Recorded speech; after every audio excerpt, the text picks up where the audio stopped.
నువ్వు సంతకాలు చేసిన డివోర్స్ పేపర్స్ని ఇప్పుడే తీసుకొస్తానుండు అని చెప్పి తార వెళ్తుంది. అయితే తార వెళ్ళి చూడగా అక్కడ ఫైల్లో డివోర్స్ పేపర్స్ కనిపించవు. ఇందులోనే కదా పెట్టాను, లేవేంటి అని తార కంగారు పడిపోతూ వెంటనే అన్నయ్య అన్నయ్య అంటూ ధృవ దగ్గరికి వెళ్ళి, ఈ ఫైల్లోనే నేను విడాకుల పేపర్స్ పెట్టానన్నయ్య, కానీ ఇప్పుడు కనిపించటం లేదు అని తార ఏడుస్తూ చెప్తూ ఉంటే అంతకుముందు జరిగిన సంఘటన మనకి చూపిస్తూ ఉంటారు. బావా, నువ్వు నాకు ఒక సహాయం చేస్తావా బావా? నేను సంతకాలు చేసిన విడాకుల పేపర్స్ ఎక్కడున్నాయో నాకు తెలియాలి అని భూమి అడుగుతూ ఉంటే, భూమి అది కాదు, మరి పూరి పెళ్ళి అని గగన్ అంటాడు. పూరి పెళ్ళి ఖచ్చితంగా జరుగుతుంది బావా, నన్ను నమ్ము, మాటిస్తున్నాను బావా, ఒట్టు బావా అని భూమి బతిమలాడటంతో సరే అని గగన్ ఒప్పుకుంటాడు. భూమి తారా గదిలోకి వెళ్ళి కబోర్డ్ ఓపెన్ చేసి ఫైల్ ఓపెన్ చేసి అందులో తన సంతకాలు చేసిన విడాకుల పేపర్స్ తీసి ముక్కలు ముక్కలుగా చించి పడేస్తుంది. అది గుర్తు చేసుకొని భూమి తారా వైపు సంతోషంగా చూస్తూ ఉంటుంది. అన్నయ్య, నేను ఇందులోనే దాచాను అన్నయ్య, అసలు ఈ ఫైల్లో ఉన్నాయని నాకు తప్ప ఎవ్వరికీ తెలీదు. గగన్ గారు, మీరు నా మెల్లో తాళి కడతారన్న నమ్మకంతోనే కదా నేను మా అన్నయ్య చేత పూరి మెల్లో తాళి కట్టించాను. అంటే మీరిప్పుడు మాట తప్పుతారా? నాకు ఇప్పుడు అర్థమవుతుంది. ఇదంతా ఈ భూమి పనే. ఏ భూమి, నువ్వు ఎన్ని నాటకాలైనా ఆడొచ్చు, ఏదైతే అదే జరిగింది. ఈరోజు నా పెళ్ళి ఖచ్చితంగా జరిగి తీరాలి. నేను ఓడిపోవడం అంటూ అస్సలు జరగదు. గగన్ గారు, ఏదేమైనా సరే మీరు నా మెల్లో తాళి కట్టి తీరాల్సిందే అని తారా అంటుంది. బావగారు, నేను ఇచ్చిన మాట ప్రకారం పూరి మెల్లో తాళి కట్టాను. అసలు పూరి పెళ్లి జరిగిపోవటం, అదే టైంకి భూమి ఇక్కడికి రావటం, విడాకుల పేపర్స్ కనిపించకపోవటం, ఇదంతా మీరిద్దరు కావాలనే చేసినట్లు అనిపిస్తుంది. మీరు నా చెల్లి మెల్లో తాళి కడతారా లేదా అని ధృవ అంటే, నేనెందుకు నాటకాలు ఆడతాను ధృవ గారు అని గగన్ అంటాడు. ఏదేమైనా నేను ఈ పెళ్ళి మాత్రం జరగనివ్వను. ఏంటి, విడాకుల పేపర్స్ లేవు, తాళి కట్టిన భార్యని నేనుండగా ఈ పెళ్ళి ఎలా జరుగుతుంది అని భూమి చెప్తూ ఉంటే, ఏయ్ అదంతా నాకు తెలీదు, గగన్ గారు నా మెల్లో తాళి కట్టాల్సిందే అని తారా అంటుంది. నా మెల్లో తాళి ఉండగా మీరెలా పెళ్లి చేసుకుంటారు? కేవలం సంతకాలు పెట్టి పేపర్స్ చూపిస్తే మా బంధం తెగిపోతుంది అనుకుంటున్నారా? నీది స్వార్థపు ప్రేమ, కానీ నేను నా ప్రేమతో నా భావని దక్కించుకోవాలనుకుంటున్నాను అని భూమి చెప్తుంది. ఇక చాలు ఆపుతారా, ఒకవైపు నా కోడలు, ఇంకోవైపు నా కొడుకు, వీళ్ళిద్దరూ ఉండగానే నాకు చచ్చిపోతున్నట్లు ఫీలింగ్ వస్తుంది. అసలు ఇది పెళ్లి మండపంలా అనిపించటం లేదు, రచ్చబండలా అనిపిస్తుంది. నా కొడుకు కోడలు కలిసే ఉండాలి అని శారద చెప్తూ ఉంటే, అమ్మ ముహూర్తాలు దాటిపోతున్నాయి, మీరు ఇలా వాదించుకుంటే ఎలా అని పంతులు గారు అంటే, తారా వెంటనే అక్కడున్న ఒక ఫ్లవర్ వాజ్ని విసిరికొట్టేస్తూ, నాకు ముహూర్తాల కన్నా ముఖ్యం గగన్ గారు నా మెల్లో తాళి కట్టడమే అని తారా అంటుంది.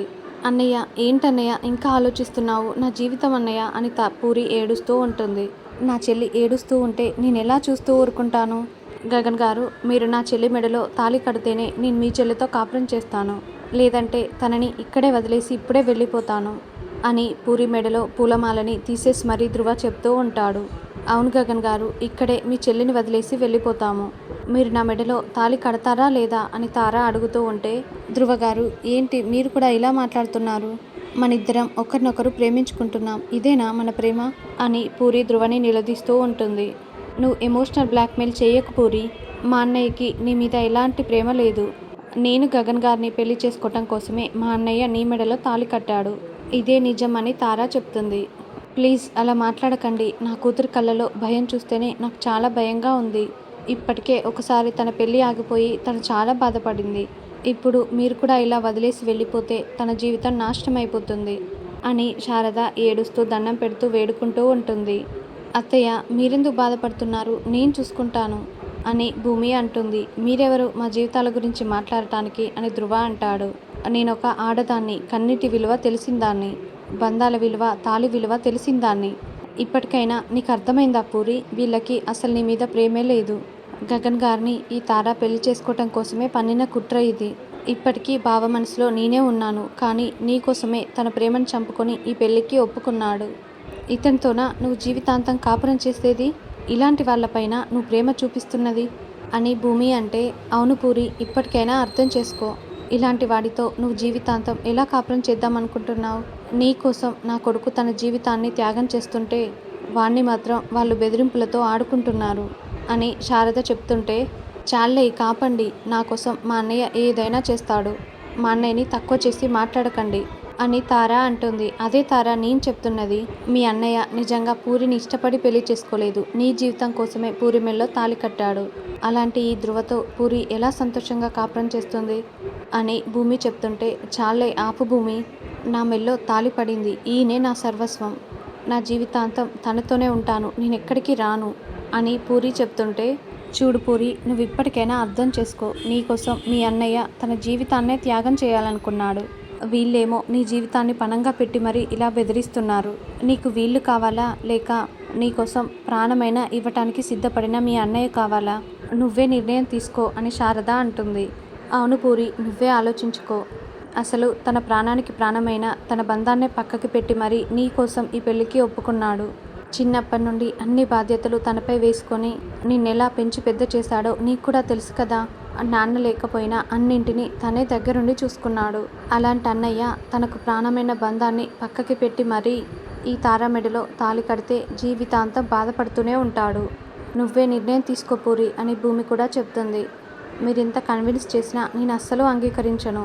గగనన్నయ్య నాకు దేవుడు, తండ్రి లేడు, తండ్రి ప్రేమ ఎలా ఉంటుందో కూడా తెలీదు. కానీ ఇప్పుడు మాత్రం ధృవగారు నా మెడలో తాళి కట్టారు, ఇక నాకు ఆయనే దేవుడు. పెళ్ళైన ఆడది ఇంట్లో ఉంటే ప్రతి క్షణం అవమానంతో తలదించుకొని బ్రతకాల్సి వస్తుంది. ఆ బ్రతికెలా ఉంటుందో నాకు తెలుసు. నాకు అలాంటి బ్రతుకు అవసరం లేదు. నేను నా భర్తతోనే వెళ్ళిపోతాను, నా భర్త ఇంట్లోనే ఉంటాను. అన్నయ్య, ధృవ నా మెడలో తాళి కడితే నువ్వు తార మెడలో తాళి కడతానని మాటిచ్చావు. మాటిచ్చిన ప్రకారం నువ్వు తారా మెడలో తాళి కట్టన్నయ్యా అని పూరి చెప్తుంది. ఏయ్, అసలు నీకు బుద్ధుందా లేదా? మీ అన్నయ్య జీవితాన్ని నాశనం చేయాలనుకుంటున్నావా అని శారద కోపంగా మండపై పైకి వచ్చి పూరి చెంప పగలగొట్టబోతూ ఉంటే అప్పుడే ధృవ శారద చేతిని అడ్డుపట్టుకుంటాడు. చూడండి, మీరిప్పటి వరకు పూరి నిర్ణయాన్ని అడిగారు. తన నిర్ణయం ఏంటో చెప్పింది. ఇప్పుడు మీకు తనని కొట్టడానికి ఎలాంటి అర్హత లేదు. ఎందుకంటే ఇప్పుడు పూరి నా భార్య.